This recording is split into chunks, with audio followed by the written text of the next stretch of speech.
Today's agenda is Senator Champion's request for an advisory opinion under Senate Rule 50. Council give the subcommittee a brief overview of Senate Rule 55-2 and the conflict of interest statute and rule. Then have Senator Champion or his counsel present his request for an advisory opinion. After Senator Champion has completed his presentation, members may ask questions. I will then adjourn the meeting and will come back on Thursday to deliberate. We will not be taking any public testimony today or Thursday. And today we have a hard stop at 1:50 because of the floor session at 2 p.m. Ms. Stengel, please proceed with your overview. Thank you, Chair Pappas and members. I will start with a short overview of Senate Rule 55.2. In your packets, you have a handout that has Senate Rule 55, Senate Rule 56, 57, and 58. In there, you'll see Senate Rule 55.2, which is the relevant rule for today. This rule allows a member to request this subcommittee to serve in an advisory capacity and issue recommendations and advice on a potential conflict of interest. In this particular instance, Senator Champion has made that request and has requested that the proceedings be public. Any advisory opinion issued by this subcommittee may be used by Senator Champion as a defense to a complaint if it is adopted by this subcommittee at a public meeting. The purpose of Rule 55.2 is, as it says, to provide advice in a written advisory opinion to Senator Champion on whether he has a potential conflict of interest in the scenario that he'll be describing to this subcommittee shortly. With the exception of being able to use an opinion as a defense to a complaint, this advisory opinion process under Rule 55.2 is a separate proceeding from a complaint brought under Rule 55.3. For a little bit of background, the last time the subcommittee issued a public advisory opinion was in 2010. Members, in your packet, you'll find 4 advisory opinions issued between 2004 and 2010. These represent the most recent opinions. For the sake of time, I won't go through those. You can read those later. If you have questions, I'm happy to answer those. I'll briefly address the Senate rule and statute covering conflicts of interest. The relevant Senate rule is 56.4. The heading for the rule is Standards of Ethical Conduct. 56.4 says, members of the Senate must disclose potential conflicts of interest in the discharge of senatorial duties as provided in Minnesota Statutes, Section 10A.07. A copy of the statute is also in your packets. Under the statutes, there are essentially 3 elements of a potential conflict of interest.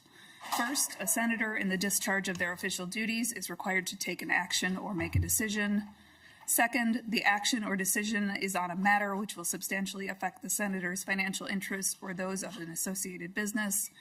And third, the effect of a senator or the associated business must be greater than the effect of other members in the same business, class, profession, or occupation. Under the statute, if a senator has a potential conflict of interest, the senator must take certain actions, including preparing a written statement describing the matter, requiring the action or decision, the nature of the potential conflict of interest, and deliver that to the Senate President. If there isn't time to do so, the senator must orally inform the body of the potential conflict of interest. According to our Senate policies and the statute, the senator should not chair a meeting, participate in any vote, or offer a motion or discussion on a matter that may give rise to a potential conflict of interest. The Senate, at the senator's request, may excuse a member with a potential conflict of interest from taking part in that action or decision. The senator asking to be excused from the vote must make the request before the action is voted on or the action is taken. The senator is not permitted or is unable to abstain in the action. The senator must subsequently file a statement with the Campaign Finance and Public Disclosure Board describing what happened in that circumstance, and that statement must be filed within 1 week. Madam Chair, that is my overview. I'm happy to answer questions later. Are there any questions from members of the committee? For right now, then thank you, Ms. Stengel. I'd like to now invite Senator Champion and his attorney, David Soul. Please come forward to the testifiers table for your presentation of your request. And before you begin, I'll administer the oath to you both. Please raise your right hand. You do swear that the evidence you shall give relative to the cause now under consideration shall be the whole truth and nothing but the truth, so help you. I do. Thank you. Thank you, Senator Champion. Please proceed.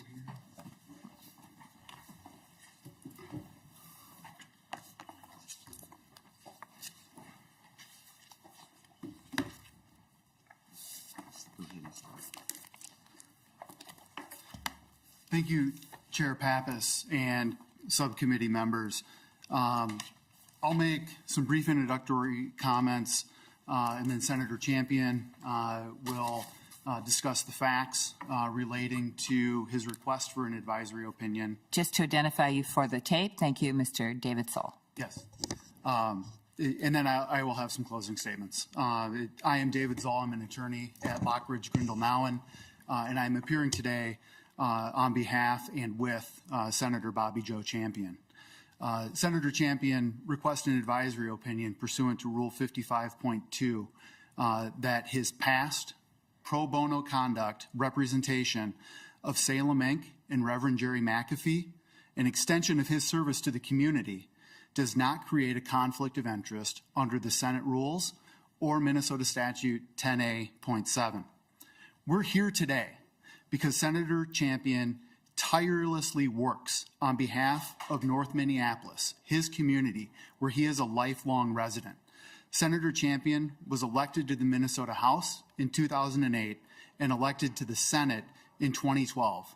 For 16 years, he has represented his community here at the legislature and advocated for legislation that makes real-world differences in the daily lives of his constituents. But his community advocacy doesn't end when he walks out of the doors and down the steps of the Capitol.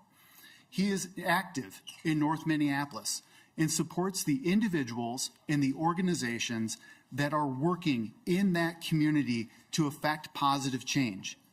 One example, just one example of the work that he does for his community outside of the legislature is his pro bono legal representation of Salem Inc. and Reverend McAfee in connection with their efforts to provide safe housing opportunities in the community. And it's that work that leads to the request today for an advisory opinion. I won't recount all the details that Senate Council covered regarding the relevant rules and the provisions of Minnesota Statute 10A.07. The key, though, is that for a conflict of interest to exist, the member must have a financial interest, either personal or through an associated business, that would be substantially affected by the public official's action. Without a financial interest, there can be no conflict of interest, and there is no financial interest here. As the subcommittee is aware, this request for an advisory opinion relates to Senator Champion's past pro bono representation of Salem Inc. and Reverend McAfee and his sponsoring of two bills, Senate File 2970 in 2023 and Senate File 2978 in March of 2025, which provided funding to 21 Days of Peace, an initiative of Salem Inc. through a grant to the Community Action Partnership of Hennepin County. The sponsorship of those bills, there's no connection of a financial interest between the sponsorship of those bills and the work, the pro bono legal work, free legal work without charge that Senator Champion provided to Salem Inc. and Reverend McAfee. The testimony and evidence that the subcommittee will receive today will demonstrate precisely that there is no conflict of interest. And with that, Madam Chair and subcommittee members, I want you to hear directly from Senator Champion, who will describe the facts that are relevant to the consideration of this request. Madam Chair, thank you so much for the opportunity to speak. Senator Champion. Let me start by saying thank you for the opportunity to go through a number of things that I believe to be important. Before I get started, Madam Chair, did you all receive a booklet here? And I'd like for you all to grab that book because it is what I'm going to use in order to go through the facts of this case. And in fact, just so that you're clear, I decided to put all the documents together instead of all these several documents that you have been receiving. I want to make sure that we have a coherent record here. And before I can start going through the book, let's be clear. I was born and raised in North Minneapolis. Most folks know that I'm always talking about North Minneapolis and how important it is. In fact, I proudly talk about graduating from North High School and then also going to McAllister College and then William Mitchell for law school. I proudly talk about the fact that my parents migrated from Hooks, Texas, my mom and my dad from Hope, Arkansas, and how we ended up and landed in North Minneapolis. And I'm the fifth out of 6 kids. So I'm what Vicky and others will call the knee baby. So I'm not the baby, but I'm a knee baby. And growing up in North Minneapolis, it has always been important to me and taught to me and handed to me the importance of us being community. How do we work with each other? How do we talk to each other? How do we make sure that we are looking out and loving and caring for each other?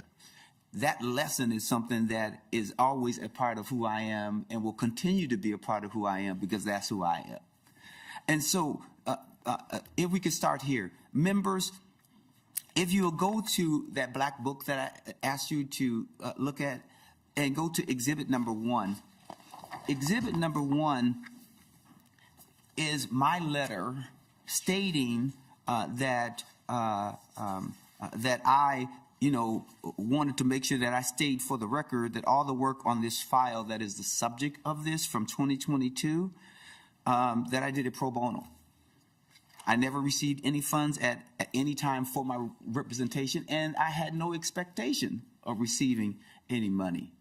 So I wanted to make sure that we establish that first of all. Then if you'll go to exhibit number 2. In this particular case that was filed, the parties agreed to do mediation. You know that the court will sometimes say, hey, it's less expensive if you all can get together and really figure out what should happen with this case. So the first mediation happened on October 5th in 2022. So remember that the year that we're talking about is 2022. And you'll see that this mediated settlement agreement just sort of captured what happened that particular day, talked about who the mediator would be, and it also talked about some resolution issues, but it also captured, which is very important, the signatures of all the individuals that was there, because that is a part of it to say, hey, here's our first mediated agreement. But they didn't reach resolution on that day.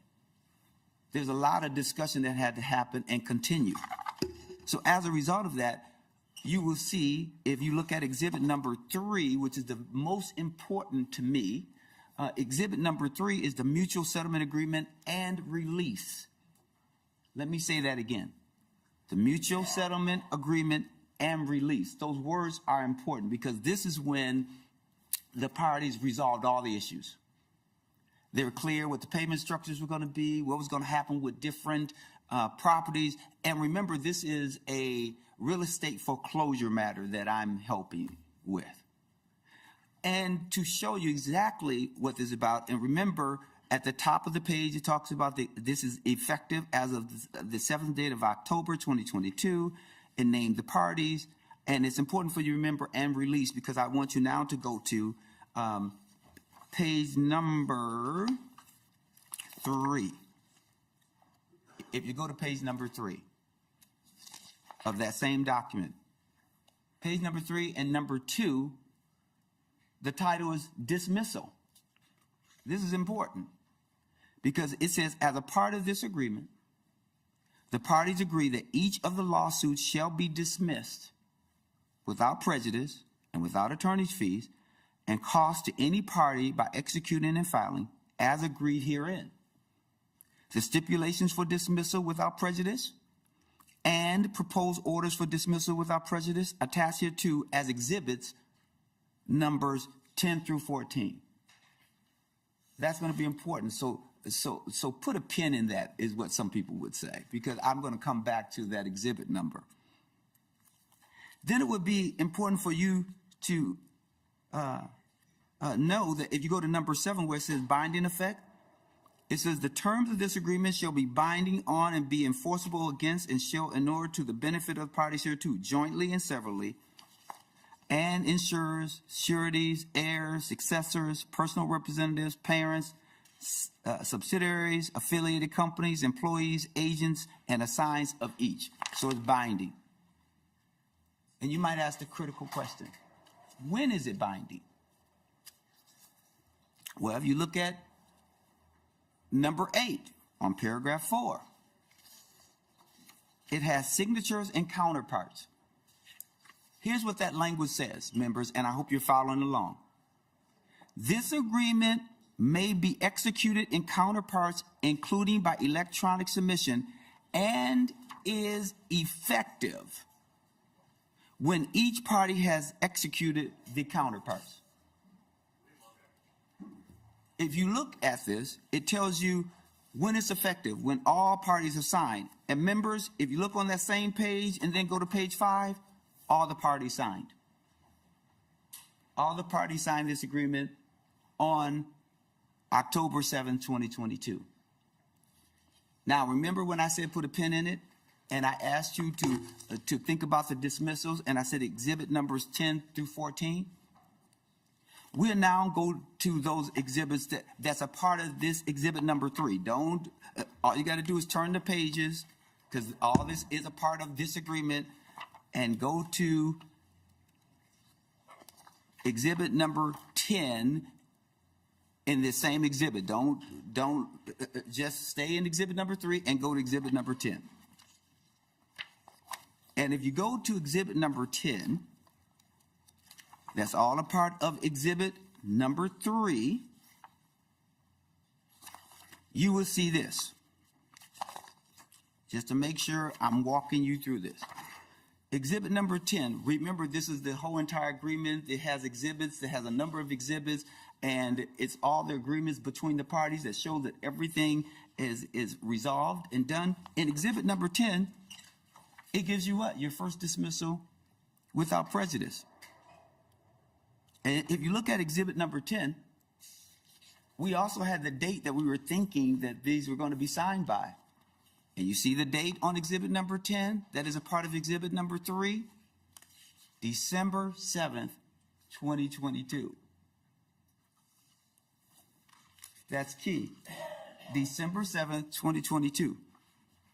And which one is this for? The file that ends in 7925, because you will see that there is a dismissal and that sort of thing that's proposed, that is agreed to by the parties in exhibits 10 through 14. And you also see in exhibit 10, they also have a proposed order for the court, because what you do is that you agree and then you send something to the court just for the court to sign as well.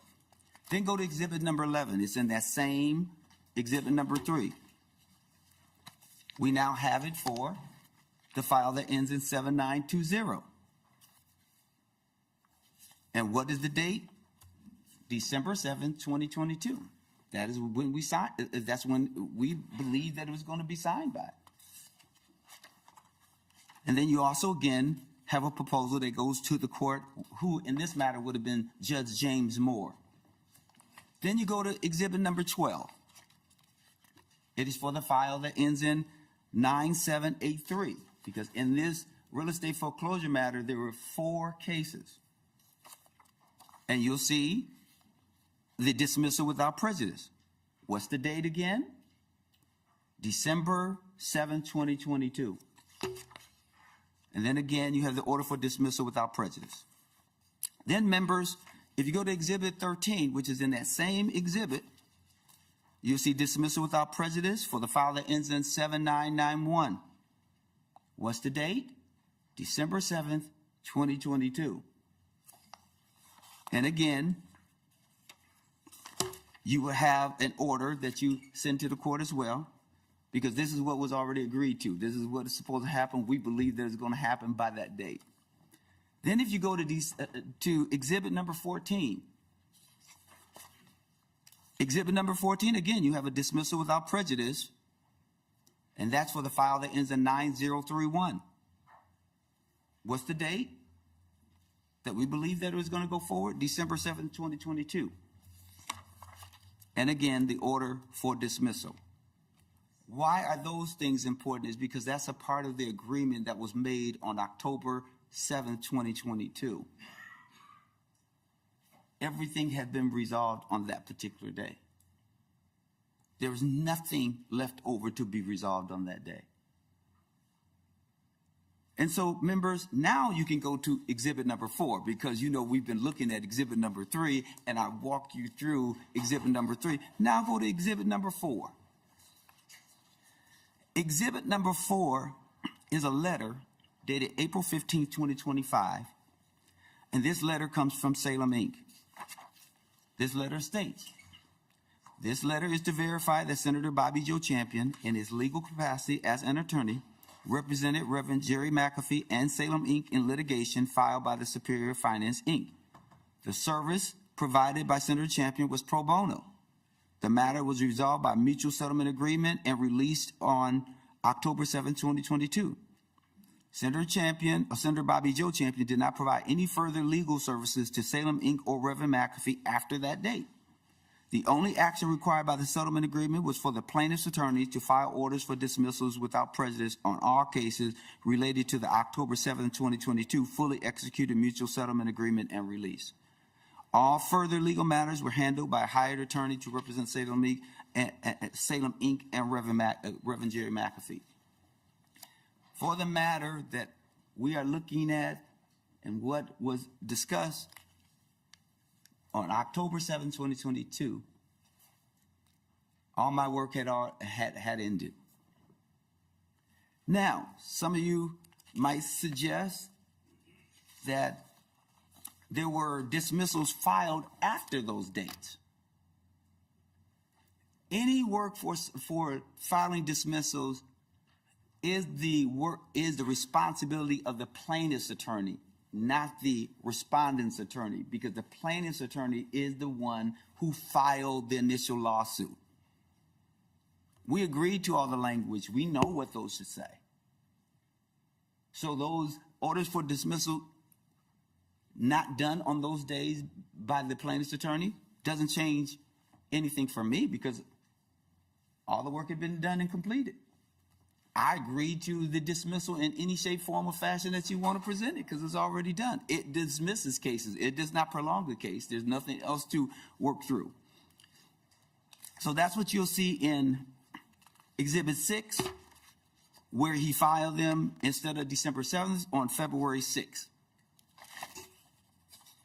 You'll see, and I'll give you that file number just so that you are keeping track of this. 7920, he filed it on February 6, 2023. The file that, and then you'll see with Exhibit 7, you see that it's still the order for dismissal and prejudice and when that was filed. You also see with Exhibit number 8 that was filed, that's still the same case, still February 7th. Then you see the next exhibit where there's the entry of dismissal. And then Exhibit 9 is for the case 9783, where he filed it February 6th.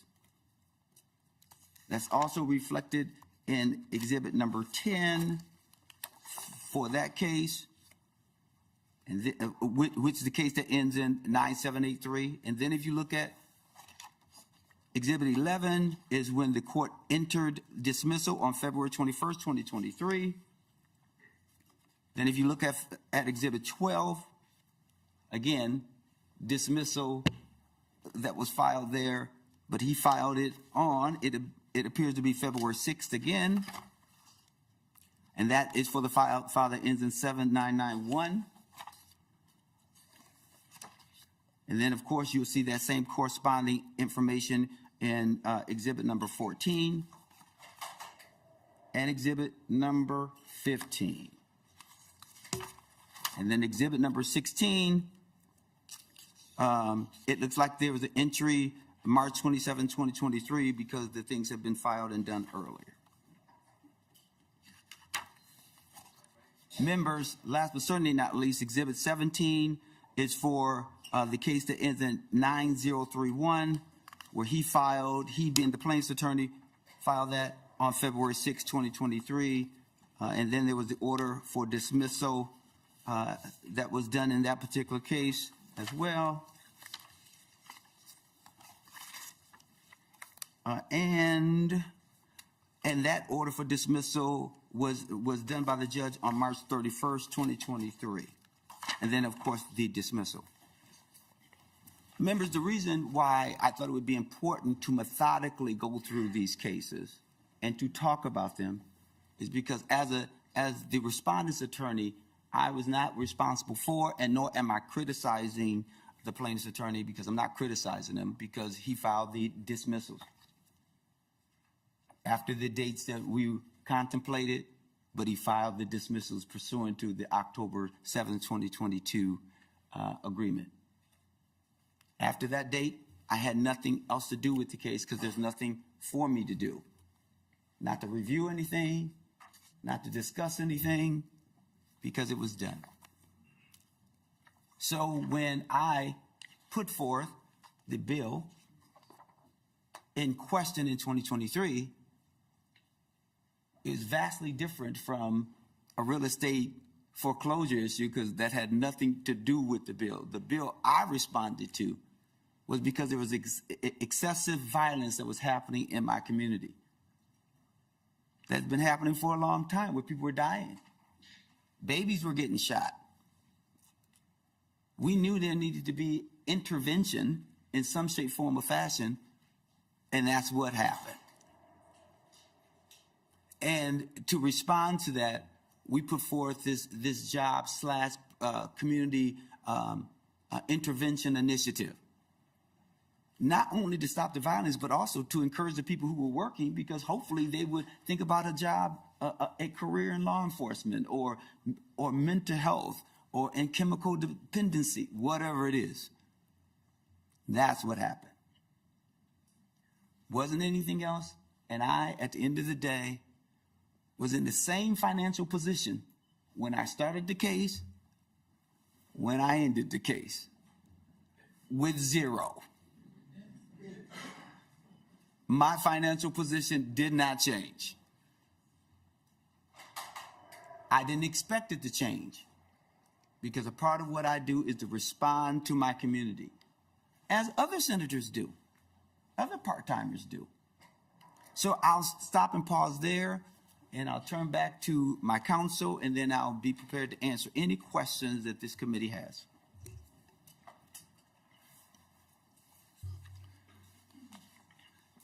Mr. Zoll, did you have some more comments? I do, Chair Pappas, and I have a few questions that I'd like to ask Senator Champion to make sure everything's clear in the record.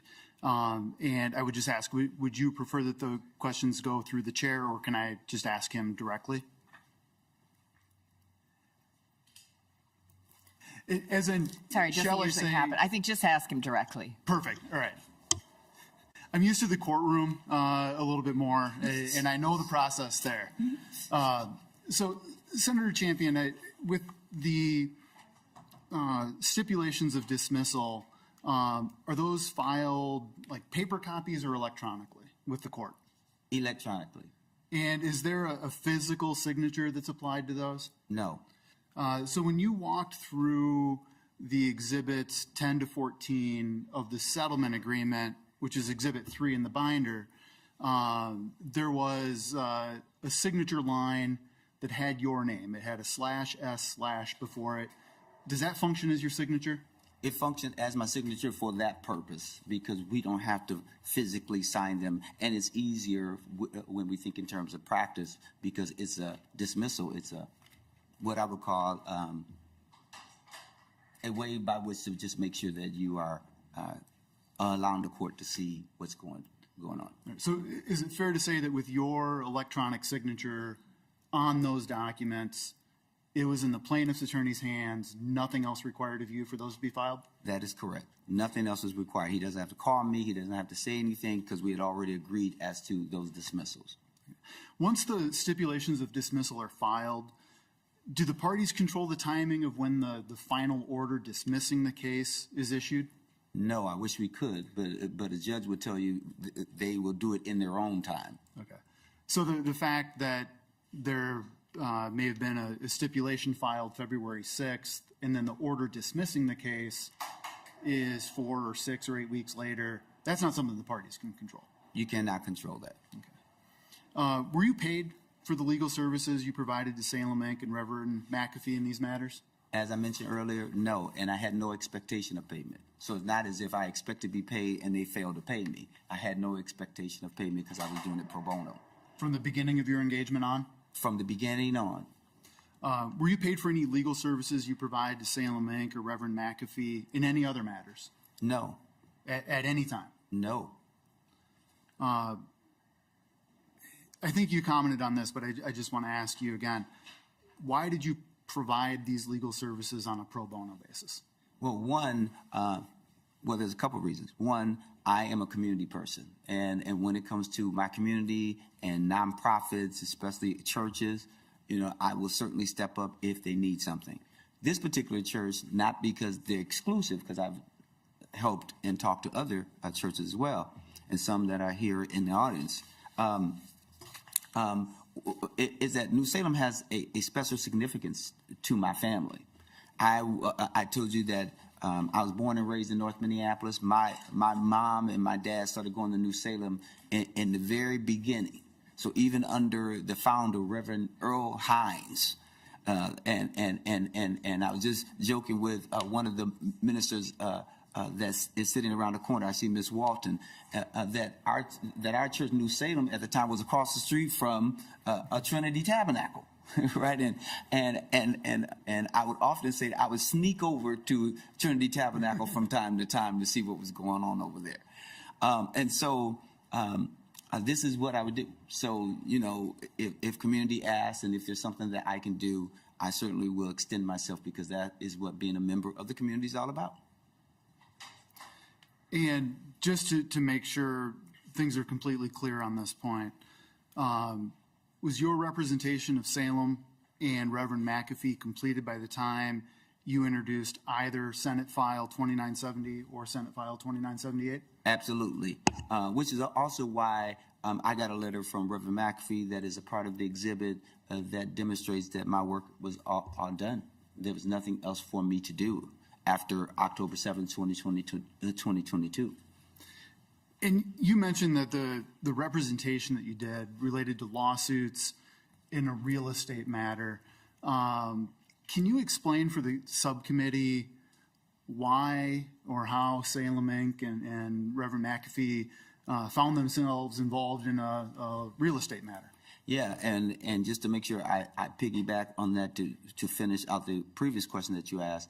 I was born and raised in North Minneapolis. Parents and my mom and dad has always gone to New Salem. My mother passed on September 15th of last year, but up until her dying day, she was a member at New Salem, and my nieces and my sisters and others still go to New Salem. I don't make it as regularly. I'm probably one of those that are Easter guy, but I wanted to be very clear as to what happened.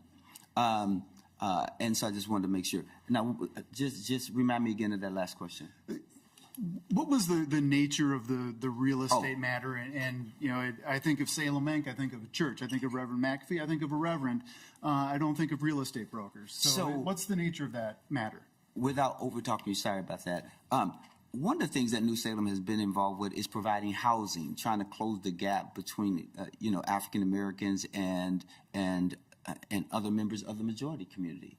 And so they would buy houses and renovate those houses, and then make sure that they would sell them to, African Americans at a decreased price so that they would have equity. In order to do that, because capitalization is always, pretty difficult, Reverend McAfee and Salem Inc. had entered into a deal with someone else. And I don't want to keep throwing his name around, but I'll just say someone else.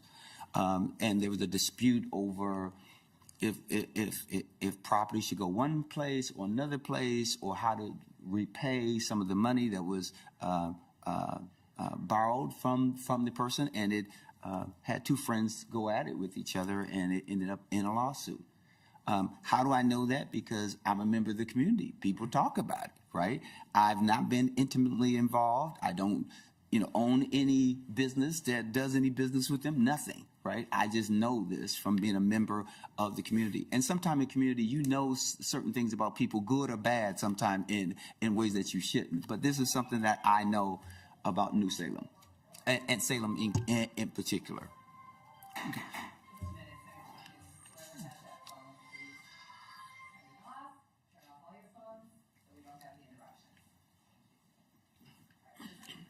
Thank you. Maybe just one final question. And again, I know you addressed this, but I think it's important now that you've explained the background of the real estate matter. Did the subject matter of the two bills that we're talking about here relate in any way to the efforts of Salem and Reverend McAfee to help close that housing gap? No. In fact, as I mentioned earlier, this is really about a community violence initiative. And it was intended in order to make sure that you had boots on the ground and those folks could every day help deal with the violence in community and work with law enforcement and others. And so there is no connection at all. And most people don't realize this, but whenever there is an appropriation from the legislature, first of all, it's the most transparent because you got to introduce a bill, go through the committees, sit here in front of what I like to call the firing squad. They can ask you all sorts of questions, and then once they ask you those questions, they decide if the bill should move on or not. And then you still have to go onto the floor and hold up when we think in terms of every member on the floor that could ask you questions. And the same process is happening in the House. And in the event that the House and Senate bills don't match up, you now have to go in the conference committee. So now when you're in conference committee, you're in another firing squad. So people ask you a ton of questions before a decision is made as to whether you would get the majority of legislators to support that bill, and then hopefully it would move on for the governor to sign it. But it doesn't stop there, because even if you get a direct appropriation, most people think if I say, if the bill says that you get $1 million, most people think that we write a check for $1 million and give it to the agency. That's not what happens. The agency, as well as the organization, and in this case, it was Community Action Partnership of Hennepin County, has to agree on a contract and what the metrics and measurables will be. And then they say what needs to happen in order for you to be reimbursed for any money. So now you got to go out and do the work. You got to put the money up front. And then you submit an invoice, and then the agency decides if you met the responsibilities. And if you did, they reimburse you. But if you're not, you don't get any money at all. So it's just a layered notion of what we attempted to do in order to make sure that this community violence prevention initiative was something that we all could benefit from. Just two more questions. Did you believe at the time you introduced either Senate File 2970 or Senate File 2978 that you had a conflict of interest? No. In fact, one, I never received any money, but two, I thought, routinely that the dismissals have been filed and you just go on. And that's what you thought at that time. As you sit here today, do you believe you had a conflict of interest with either Senate file? Absolutely not. Chair Pappas and members of the subcommittee, I just have some brief closing summation remarks. Senator Champion's representation of Salem Inc. and Reverend McAfee does not and did not create a conflict of interest with respect to his sponsorship of Senate Files 2970 and 2978 for two separate reasons. First, the representation was provided on a pro bono basis, and therefore Senator Champion had no financial interest in Salem Inc. relating to that representation. Second, Senator Champion's representation was completed, as he noted, prior to the introduction of either Senate file. The pro bono representation is provided without a charge to the client. It is free. The attorney receives no compensation for those legal services provided to the client. It is a duty that lawyers have under the rules of professional responsibility to provide pro bono service, as part of the honor of being able to serve in this profession that Senator Champion and I share, we have a responsibility to provide pro bono services to help support the communities and the people who can't afford access to the courtrooms. That was what he was doing. He was carrying out that responsibility and doing it without compensation. It's conceivable that there could be a situation where a member who is an attorney or another professional has a client with outstanding bills, and that such a member could benefit indirectly if the client receives funds from the state. That makes it easier for the client to pay the outstanding bills. But that circumstance does not exist here because there were no legal bills, let alone outstanding legal bills, related to this representation. It was provided for free. And where there is no compensation provided for the legal services, there can be no financial interest that could give rise to the potential conflict. This conclusion is consistent with the advisory opinions represented by Senate Counsel Stangl from 2004, 2008, and 2010. I know she didn't go through those in details, but some members, if you have the opportunity to review those, you will find the analysis is essentially the same. There was no financial interest of the senators who requested those advisory opinions, and therefore the subcommittee at those times concluded that there was no conflict of interest. The second point is Senator Champion represented Salem Inc. and Reverend McAfee in connection with 5 related lawsuits on this real estate foreclosure matter. All 5 were addressed in mediation before Tim Cook on October 5th, and the parties reached a settlement that day. They signed a mediated settlement agreement on October 5th, and then a full mutual settlement agreement and release was signed on October 7th, 2022. That was it. It was done. Both agreements provided that the plaintiff, not Salem Inc. or Reverend McAfee, was responsible for filing the stipulations of dismissal. I'd point in particular to paragraph number 3 of exhibit number 2 that says specifically, grants counsel shall prepare and circulate stipulations and propose orders for filing with the court in each of the 5 lawsuits. It was the plaintiff's responsibility, which the plaintiff carried out on February 6th to ensure that these matters were fully dismissed. The work was done before any of the Senate files at issue with this request were ever brought to the floor, brought to Senator Champion's committee. As the subcommittee prepares to consider this request, I recall Senator Champion's comments regarding the importance of being a community, a lesson that is at the core of who he is. Members, we are here because Senator Champion is a proud member of his community and advocates for North Minneapolis here at the legislature and in his professional life. That's why we're here, is because of his commitment to provide that pro bono service to help close the housing gap, not because of any financial conflict of interest. There is no conflict of interest.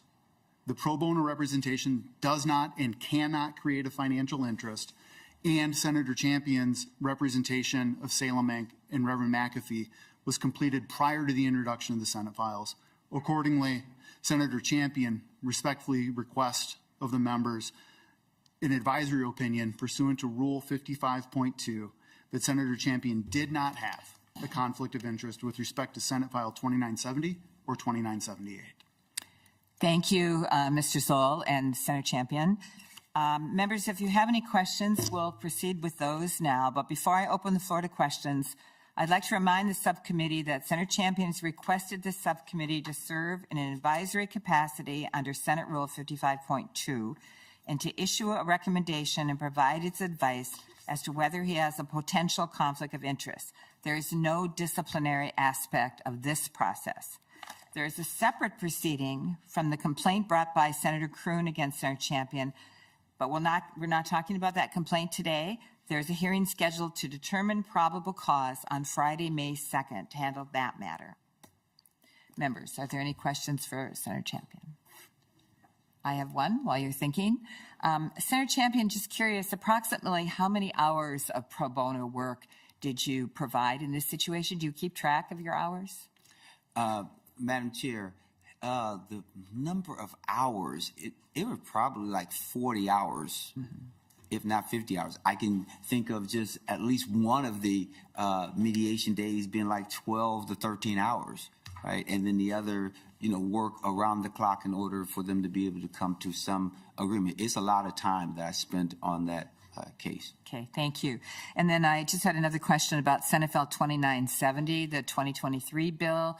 Did that pass and become law? And could you say again, I think you referred to it a little bit, is what was that funding for? Was that in what bill? Was it part of a bigger bill? Could you just talk a little bit more about that bill? Yeah, thank you, Madam Chair. It was for, as I mentioned, a job/community violence prevention strategy that came through the jobs bill, and it also required us to not only speak about it in our committee, but also in conference committee, because the House didn't knew about it, but they wanted to have more information about it. So they required not only Reverend McAfee, but also Lisa Clemens and others to come in and testify. So it was a part of a omnibus bill that— Senator Champion, so the appropriation was to Salem Inc. and what? No. Who was the appropriation to, and what was the amount? The appropriation was to Community Action, a partnership of Hennepin County. Okay. And the amount was $6 million, not just for Salem Inc. There was a sharing of $3 million for Mother's Love and $3 million for 21 Days of Peace. So it's 1.5 a year, and that's how you get to the appropriation. And again, that money went to Community Action Partnership of Hennepin County, where the president is Clarence Hightower, because we also want to make sure that there is this extra layer of accountability as well as coverage, and so that is who that grant went to. Okay, thank you. Questions from the members? Senator Miller. Thank you, Madam Chair. Just a follow-up on Senator Champion. Was the amount for Salem Inc. designated in the bill, and it just went to the other organization and as a pass-through, or Salem Inc. was not listed in the legislation at all? So, Madam Chair, Senator Miller, if my memory serves me correctly, it was for 21 Days of Peace.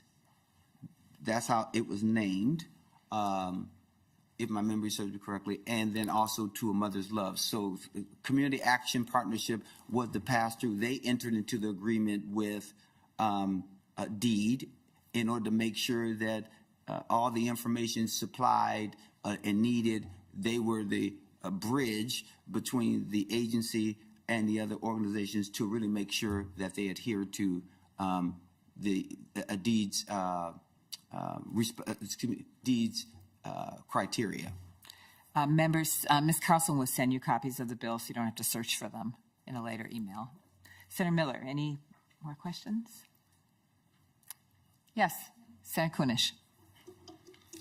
Senator Champion, when you talk about the pro bono work that you do, is this a unique situation, or has this been a pattern or a practice of yours from the very beginning of your law practice, and does it continue today? Can you talk a little bit about what your pro bono work looks like, and what sort of issues you feel urged to provide that no-cost legal support? Senator Champion. Thank you, Madam Chair, and thank you, Senator Kunis. So let me start out wide or granular and then get more narrow. So our profession really encourages us as attorneys to do pro bono work. In fact, they like to ask how many pro bono hours did you provide? But that's always been who I am. So even before the Minnesota Supreme Court or the board or others, required it, I would do it for my community. What that looks like is that if there's a nonprofit, or if there's especially like a church that would ask me a legal question, if I could answer, I would. If I need to step in and help, I would. I've also done it for a nonprofit that I could name that's a chemical dependency organization. When there was a lawsuit, and they're a 48-year organization in our community, they got a lawsuit because their ceiling fell on a client, they called me and said, hey, we're being sued, and I'm supposed to respond in 20 days, and 17 of those have passed already. Can you help me figure out what I need to do? Senator Champion, just a minute. I know it's hard not to respond, but we'd appreciate it if you wouldn't make any response to the audience. Thank you.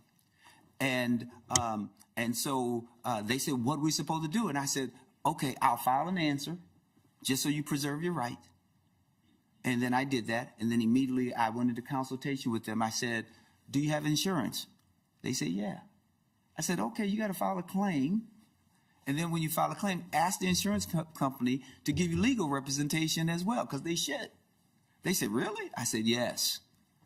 They did exactly what I advised, and they ended up getting someone else who stepped in order to do it. And then I stepped out. So that happens in the community, and I've always done pro bono work, and I try to make sure that it's separated and there's no, challenges at all. That's a part of what I do. Any other questions, Senator Matthews? Thank you, Madam Chair.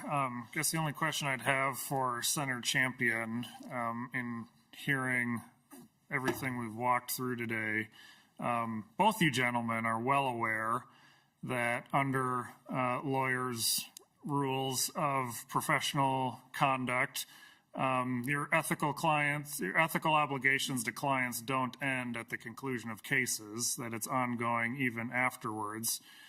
And that would be true for pro bono as well.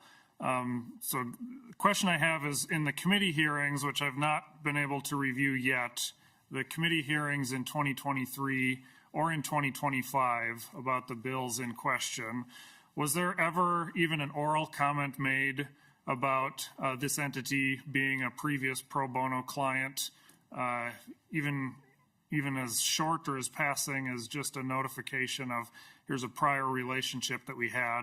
Or if not, is that something, Senator Champion, that you would potentially do in the future should a situation like this ever arise again? So, Senator Champion. So, Madam Chair, Senator Matthew, thank you for the question.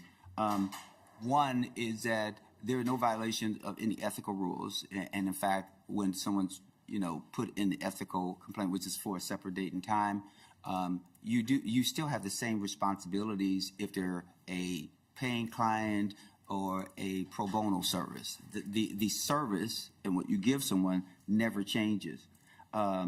When we think in terms of whether I brought anything forward in 2023 or 2025, no, because I understood that there was no conflict. And under 10A.07, you're supposed to identify if there's a conflict, if you have a financial interest or a business financial interest. And none of that existed. And so there was no need for me to, discuss a prior relationship because that, again, had happened in 2022. Now, you asked me a forward-thinking question, which I can always appreciate. I think that there's been a lot of discussion about whether our conflict of interest rules are weak and whether they should be changed or modified, and I recognize that that's not what we're here to talk about. We're here to talk about whether my actions lined up with the rules, and they did. I always think that there's room for improvement, that you look to see, is there any change that we should make, and how should we approach it?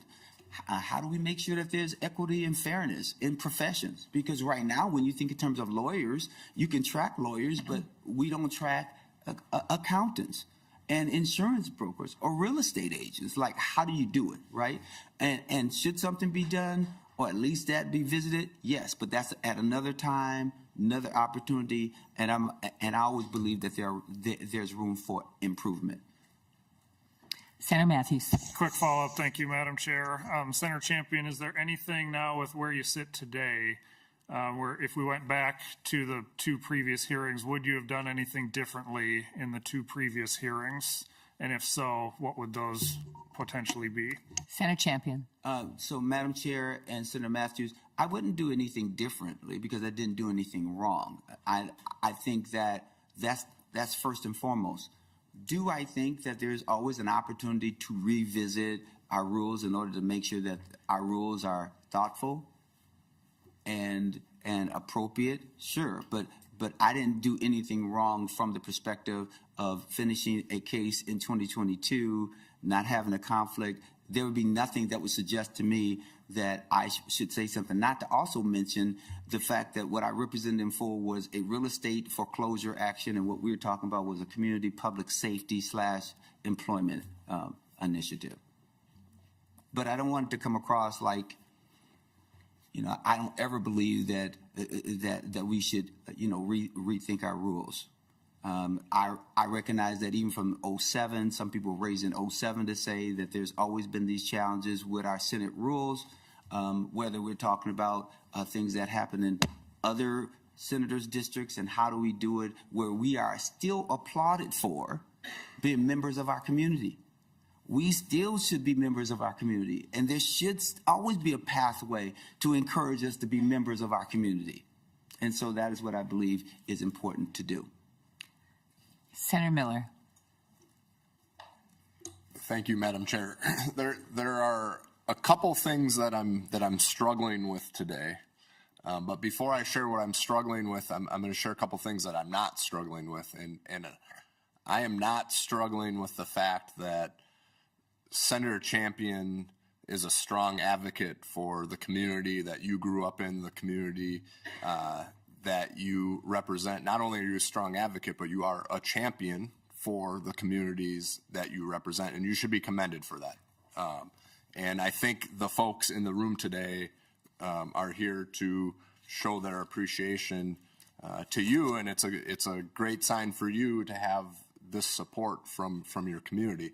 But what I am struggling with, Madam Chair and members, is we're here to determine an advisory opinion, but to me, an advisory opinion is something that should be issued before something is done.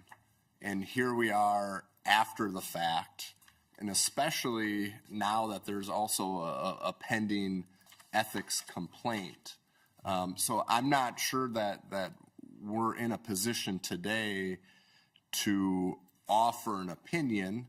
I do feel like we were, it was more of a courtroom setting, and I appreciate the crash course 101 in exhibits today. So thank you for bringing all those, Senator Champion. That was very helpful to walk through. But to me, what we did today better represents what would be done in the hearing on the ethical complaint, not on an opinion of whether or not there was a conflict of interest, because this situation has already occurred.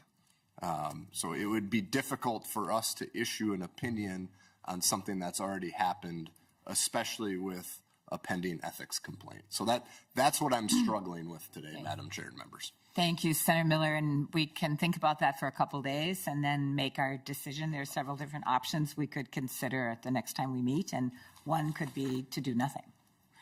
Madam Chair? Senator Champion. If I could briefly respond to Senator Miller. First of all, thank you for the compliments, Senator Miller, and I sincerely know that this is something that you are thinking about. But it is my understanding, we can go to Senate Council, it is my understanding that this is not the first time that a subcommittee on ethics has been asked to render an opinion after something has alleged to have occurred.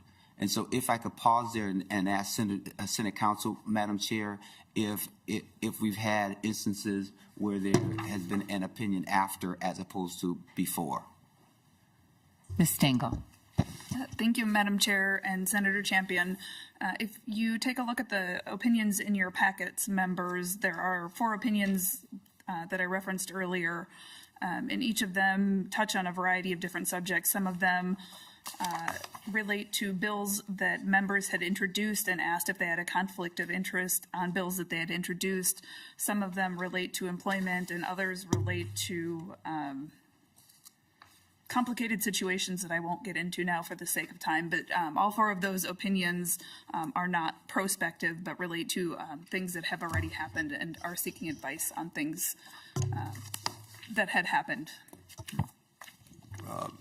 Senator Miller. Madam Chair, and to council, so for the ones related to legislation specifically, are those, were any of those a situation where a bill was passed and signed into law prior to asking for the advisory opinion, or were they bills that were just introduced but had not become law yet?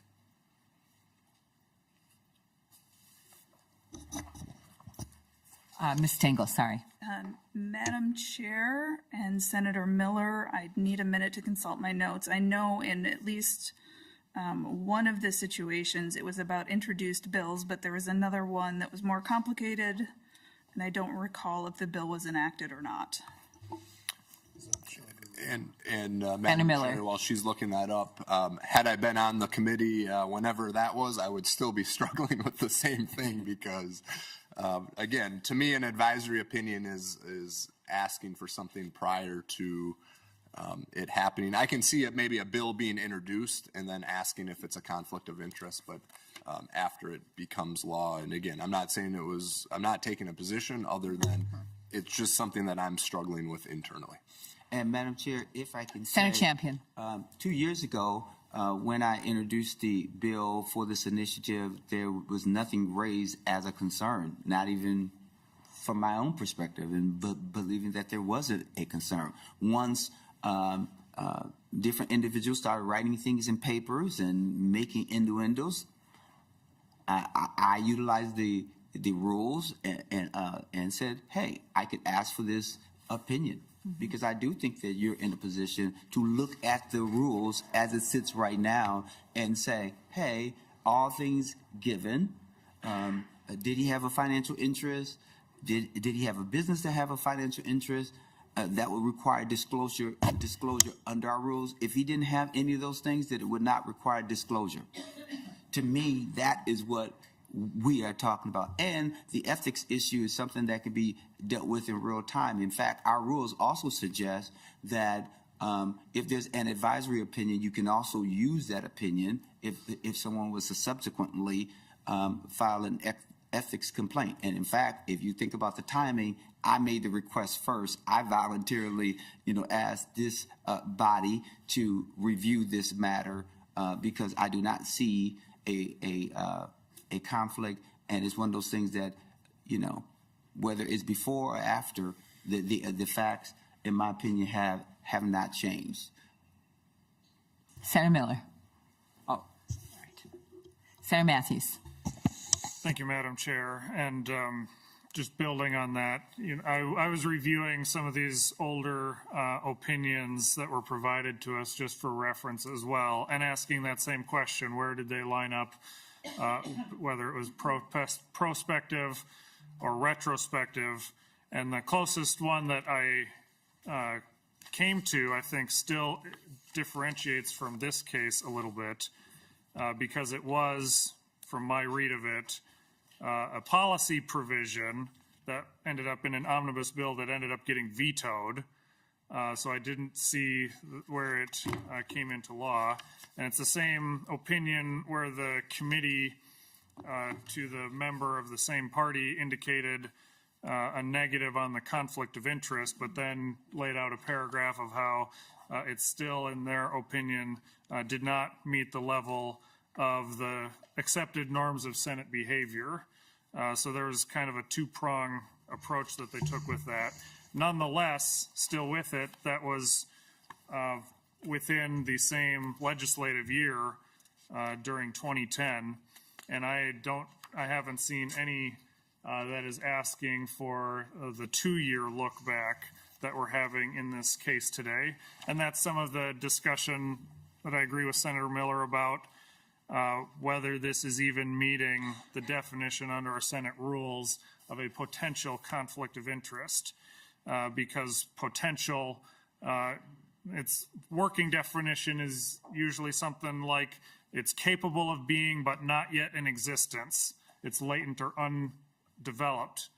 And that's not at issue with the case, and I don't think that any of the prior opinions necessarily met that standard either, because it appears it was either bills that ended up getting vetoed or it was in the process. such as a member who had introduced a bill and then wanted to check on anything before any final determinations were made, oftentimes with no final determinations being made. So we're in a bit of a different situation here than I think we've ever been with a request like this to the Ethics Committee. Madam Chair? Senator Champion. Two things. We must remember that I asked promptly when a concern was raised. And if you also look at Senator Julianne Ortman's case, it is my understanding that she sought an advisory opinion concerning her role as chief author of 2 bills while serving as the finance director for Hennepin County Sheriff's Office. And the Subcommittee on Ethical Conduct reviewed the matter and determined there was no conflict of interest. So I don't subscribe to the fact that the committee can't review this. And here's the other test. I don't believe, unless Senate Counsel tells me something different, that the test is whether a bill becomes law or not. The issue is whether there is a conflict, and if there's a conflict, it has to be disclosed and when it has to be disclosed. So I want to make sure that there's clarity as it pertains to this. And I want to go back to this. The law is very clear under Minnesota Statute Section 10A.07. It talks about whether I had a financial interest, and I did not. And that's easy to deal with, and it's easy to say that's not a conflict. If someone wants to raise another issue outside of that conflict of interest provision, then they have a right if that's what they want to do. But as it pertains to the conflict of interest, it's very narrow, it's very clear, and we have the facts that suggest and yields us to find and for you to provide an advisory opinion that I did not present a conflict of interest. Madam Chair, if I Mr. may Zoll. also, speak to this, because these are some important issues to address. First, I don't agree with the interpretation that potential conflict necessarily refers to a conflict that has not yet come into being. I don't think that is the most natural or fair reading of the provision in Rule 55.2, but rather it is to provide an advisory opinion to a member about whether a conflict exists or not. It's potential in the sense that there are circumstances that exist that may cause someone to ask the question of whether there's a conflict, and it's asking to resolve that nature of potentiality, not a temporal, linear moving through time nature of potential, but does it exist or does it not? Are these circumstances that would give rise to a conflict of interest? And I think that's the better reading of the reference to a potential conflict of interest. I also note that Rule 55.2 provides that the subcommittee must serve in an advisory capacity. So it doesn't have the option to decline to serve in that role. It is a requirement. And as Senator Champion noted, he didn't raise the issue in 2023 because it didn't cross his mind or anyone else's that his conduct would even have the potential to create a conflict of interest. But when questions came up in 2025, he promptly came to the subcommittee asking for an advisory opinion on what is a very narrow issue of whether a conflict exists because of his past pro bono representation of Salem Inc. and Reverend McAfee. And I would point, as Senator Champion did, to the March 6, 2008 advisory opinion issued to Senator Ortman, which was requested in February of 2008, relating to 2 pieces of legislation that Senator Ortman had introduced. One, the preceding year in 2007, and another earlier in 2008. And it provided an opinion regarding the past conduct of proposing this legislation. I agree with Senator Champion. It's immaterial whether the legislation was enacted and signed by the governor and enacted into law. The question is Was there a conflict in presenting it? And the 2008 opinion is an example, a very strong example, of taking that backward-looking approach of, did the past conduct create the potential for a conflict of interest? I also note that there are 2 Senate files that are the subject matter of Senator Champion's request. One from 2023, 2 years ago, another from 2025, this year, I believe roughly a month ago, when that was introduced.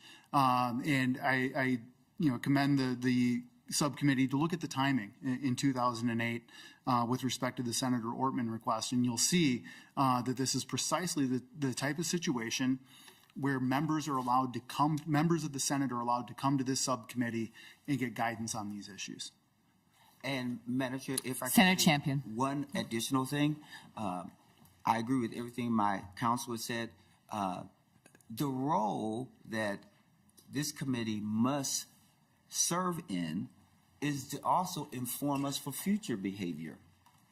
If we have if lawyers, for an example, are encouraged to do pro bono work, and they do that pro bono work, and pro bono means for free, does it violate the rules? And if the answer is no, it doesn't violate the rules, that helps inform every other person. And remember, if there's a desire to change the rules or change the law, then there should be an act to change the law, but not hold us responsible for what people think the rules should be. And I just believe that that's important for this committee to wrestle with and understand. We have a very clear pathway here to understanding, and council's right. This is from 2023, and then also the current bill is 2025. More questions? Senator Miller. Thank you, Madam Chair. So I respectfully disagree with council on the 2023 legislation. It's already passed and it's become law. It's hard for us to issue an advisory opinion on something that will not change the outcome of that bill. We could say, yes, it was a conflict. That bill still was signed into law. We could say, no, it was not a conflict. That bill was still signed into law. I do agree that if there is pending legislation in front of the Senate right now, that is the correct time to issue an advisory opinion. So if we are also considering legislation for 2025, then the timing on that, in my opinion, the timing is right on that. But I'm still, and maybe it's just me, maybe I'm the only member and it's my opinion, but I'm still struggling with issuing an advisory opinion on something that happened 2 years ago on a bill that was passed, became law, and the money's already been appropriated. I think and we're going to deliberate more at our next meeting, but I think what brought this to our attention is that it became an issue in the media. And I haven't read any of the media coverage, so it's hearsay in my part. But otherwise, I don't think we would be considering potential conflicts from the past. Chair Pappas, may I briefly respond? Briefly, and then I'll go back to Senator Miller. Mr. Zoll. Thank you.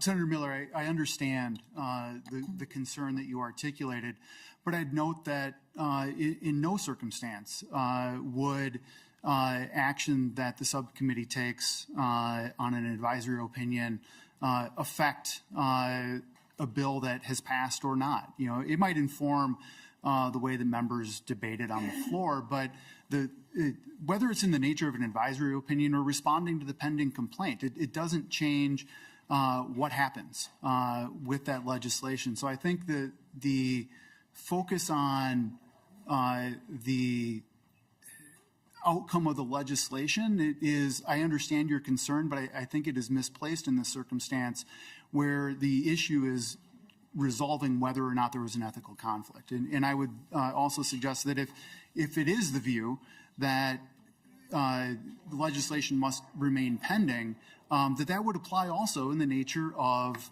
a complaint that's brought, that there should be no basis for taking up a complaint for past conduct if the legislation's already been passed and enacted, because no action that the subcommittee takes can undo that. I'm not suggesting that that is the correct approach, but the logic ought to be consistent between complaints and advisory opinions on whether it's appropriate subject matter for the subcommittee to take up. Senator Miller.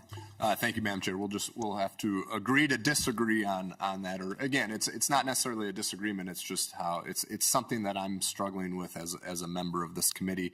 I do want to just point out to Madam Chair that I'm not sure if members were consulted on the date for May 2nd, but as a part-time citizen legislature, I have other commitments. I will try to change them if I can, but this is the first time I've heard about the May 2nd date. That might be a mistake on my staff or our office's part, but I'm not sure that date works for me, but we can communicate offline about that. Any other questions? Madam Chair, the one thing that I want to underscore is the fact that my counsel logically is correct. What brought this matter forward was because of articles, even the allegation in the ethics complaint was them raising past conduct that they believe was a problem. And so it just seems interesting to me that past conduct from another biennium based on an article could also be the basis of an ethical violation before this body, but we feel like the ethics committee cannot think retroactively about whether my actions were a conflict pursuant to our rules or not. I'm just concerned about it all, and I think that we should do nothing to cause a chilling effect on the work that we do, and that I do think that I did nothing wrong then, and I did nothing wrong now. If you look squarely at 10A.07, there is no conflict, and therefore there is no reason to disclose anything, either the past or the present. Thank you, Senator Champion. If there's no further questions, we'll look into that Friday, May 2nd date. That is a session day, I'm told. And that we're looking for, I don't understand that note. Never mind. So we are going to meet on Thursday at 11 a.m. in this room to continue the deliberation. Thank you very much. We're adjourned. Thank you. Thank you.